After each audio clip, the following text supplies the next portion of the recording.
എല്ലാവർക്കും നമസ്കാരം. 1000 വർഷത്തിലേറെ പഴക്കമുള്ള ഒരു ശിവക്ഷേത്രത്തെക്കുറിച്ചാണ് നമ്മൾ ഇന്ന് പറയാൻ പോകുന്നത്. പരമശിവൻ്റെ മധ്യ കേരളത്തിലെ പ്രധാന ക്ഷേത്രങ്ങളിലൊന്നായ കൂത്താട്ടുകുളം ശ്രീ മഹാദേവ ക്ഷേത്രത്തെക്കുറിച്ച്. എല്ലാവരും വീഡിയോ കാണുന്നതിന് മുമ്പായി നമ്മുടെ ചാനൽ ഒന്ന് സബ്സ്ക്രൈബ് ചെയ്ത് വയ്ക്കാൻ മറക്കരുതേ. പരമശിവനും പാർവതിയും ഗണപതിയും സുബ്രഹ്മണ്യ സമേതയുള്ള അപൂർവം സ്വയംഭൂ പ്രതിഷ്ഠയാണ് ഈ ക്ഷേത്രത്തിലുള്ളത്. 1000-ലധികം വർഷം പഴക്കമുള്ളതും കൂത്താട്ടുകുളത്തിൻ്റെ തലനാമ ചരിത്രവുമായി ബന്ധപ്പെട്ട് കിടക്കുന്ന ഐതിഹ്യവുമുള്ള ഒരു ക്ഷേത്രം കൂടിയാണിത്. നിരവധി കൊത്തുപണികളും ചുവർചിത്രങ്ങളും നിറഞ്ഞതാണ് ഈ ഒരു ക്ഷേത്രം. ക്ഷേത്രത്തിൻ്റെ ബലിക്കൽപുരയുടെ മുകളിൽ രാമായണം പൂർണ്ണമായും ശില്പരൂപത്തിൽ ആവിഷ്കരിച്ചിട്ടുണ്ട്. നിരവധി പ്രത്യേകതകളും ശില്പഭംഗിയുമുള്ളതാണ് ഈ ഒരു ക്ഷേത്രം. പക്ഷേ കാലപ്പഴക്കം മൂലവും ക്ഷേത്ര നടത്തിപ്പുകാരുടെ താൽപ്പര്യക്കുറവ് മൂലവും ജീർണാവസ്ഥയിലാണ് സത്യത്തിൽ ഈ ഒരു ക്ഷേത്രം ഇപ്പോൾ ഉള്ളത്. കേരളത്തിൽ തന്നെ ഇത്രയും സാംസ്കാരിക പ്രാധാന്യമുള്ളതും എന്നാൽ ഇത്ര ജീർണാവസ്ഥയിലുമുള്ളതുമായ മറ്റൊരു ക്ഷേത്രം ഉണ്ടാകാനേ ഇടയില്ല. ക്ഷേത്രത്തിൻ്റെ ഭാഗമായിരുന്ന 1000 പേർക്ക് ഇരിക്കാമായിരുന്ന ഊട്ടുപുരയും 1,00,000 ദീപങ്ങൾ കത്തിച്ചിരുന്ന വിളക്കുമാടവും ഇരുനിര മാളികപ്പുരയും ക്ഷേത്ര നടത്തിപ്പുകാർ പൊളിച്ചു കളഞ്ഞിരുന്നു. നൂറ്റാണ്ടുകൾ പഴക്കമുള്ള ക്ഷേത്രത്തിലെ മുഴുവൻ ജംഗമ വസ്തുക്കളും ഈ കാലയളവിൽ ഇല്ലാതെയാവുകയും നിലവിലെ സ്ഥിതി ഹൈക്കോടതി നിർദ്ദേശപ്രകാരം 2019 ഡിസംബർ 2 ക്ഷേത്രവും അനുബന്ധ ക്ഷേത്രഭൂമിയും തിരുവിതാംകൂർ ദേവസ്വം ബോർഡ് ഏറ്റെടുത്ത് ഭരണനിർവഹണത്തിൻ്റെ കീഴിലാക്കുകയും ചെയ്തു.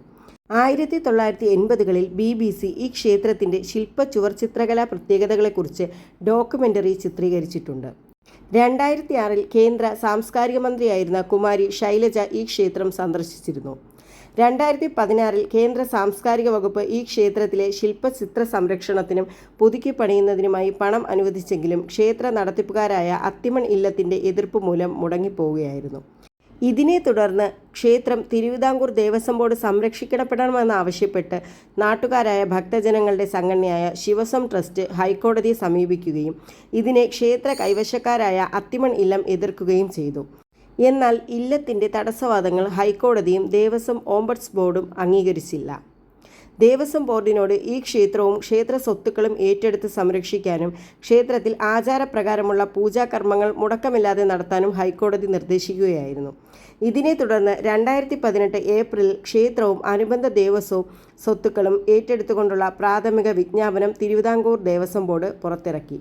ക്ഷേത്രത്തിലും അനുബന്ധ ദേവസ്വം സ്വത്തുക്കളിലും അത്തിമൺ ഇല്ലത്തിന് ഉടമസ്ഥാവകാശം ഇല്ലെന്നും ഉടമസ്ഥാവകാശം സംബന്ധിച്ച മതിയായ രേഖകൾ ഹാജരാക്കാൻ ഇല്ലത്തിന് കഴിഞ്ഞിട്ടില്ലെന്നും വിജ്ഞാപനത്തിൽ പറയുന്നുണ്ട്. തുടർന്ന് പ്രാഥമിക വിജ്ഞാപനത്തിനെതിരെ ലഭിച്ച ആക്ഷേപങ്ങൾ പരിഗണിച്ച് 2019 നവംബറിൽ ദേവസ്വം ബോർഡ് ക്ഷേത്രവും അനുബന്ധ ദേവസ്വം സ്വത്തുക്കളും ഏറ്റെടുത്ത അന്തിമ വിജ്ഞാപനം പുറപ്പെടുവിച്ചു. 2019 December 2 Thiruvithamkoor Devaswom board Vaikom deputy കമ്മീഷണറുടെ നേതൃത്വത്തിൽ ദേവസ്വം ഉദ്യോഗസ്ഥർ നിയമാനുസൃത നടപടികൾ പൂർത്തിയാക്കിയ ശേഷം ക്ഷേത്രം ദേവസ്വം ബോർഡിൻ്റെ അധീനതയിലാക്കുകയായിരുന്നു. നിലവിൽ തൃക്കാര്യൂർ ഡിവിഷൻ്റെ പിന്മറ്റം സബ് ഗ്രൂപ്പിൻ്റെ കീഴിലാണ് ഈ ക്ഷേത്രമുള്ളത്. ഈ മേഖലയിലെ ഹൈന്ദവ വിശ്വാസികളുടെ ദീർഘനാളായുള്ള ആഗ്രഹമാണ് ഇതോടെ ഫലപ്രാപ്തിയിലെത്തിയത്. അതിപുരാതനമായ ഈ ക്ഷേത്രം സംരക്ഷിക്കപ്പെടണമെന്ന് ജാതിമത കക്ഷി രാഷ്ട്രീയ വ്യത്യാസമില്ലാതെ നാട്ടുകാരായ എല്ലാവരുടെയും ആഗ്രഹമായിരുന്നു. 2020-21 സംസ്ഥാന ബജറ്റിൽ കൂത്താട്ടുകുളം മഹാദേവ ക്ഷേത്രമടക്കം അതിപുരാതന ക്ഷേത്രങ്ങളുടെ സംരക്ഷണത്തിനായി 5 കോടി രൂപ നീക്കിവെച്ചിട്ടുള്ളതായി ധനമന്ത്രി തോമസ് ഐസക് വ്യക്തമാക്കിയിരുന്നു. അതുപോലെ മുഖ്യമന്ത്രി പിണറായി വിജയനും കൂത്താട്ടുകുളം മഹാദേവ ക്ഷേത്ര സംരക്ഷണ പദ്ധതി സർക്കാർ നടപ്പാക്കുമെന്ന് വാർത്താ സമ്മേളനത്തിൽ വ്യക്തമാക്കിയിരുന്നു. സർക്കാരിൻ്റെ സഹകരണത്തോടെ ക്ഷേത്ര സംരക്ഷണ പദ്ധതികൾ ആരംഭിക്കാനുള്ള ഒരുക്കത്തിലാണ് ദേവസ്വം ബോർഡും നാട്ടുകാരും. കേരളത്തിലെ പ്രസിദ്ധമായ 108 ശിവക്ഷേത്രങ്ങളിൽ ഈ ഒരു ക്ഷേത്രത്തിനും പ്രമുഖ സ്ഥാനമുണ്ട്.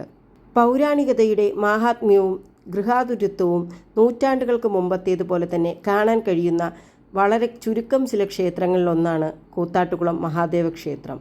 ഇതൊക്കെ കൗതുകത്തോടെയല്ലാതെ നമുക്കാർക്കും കാണാൻ കഴിയില്ല.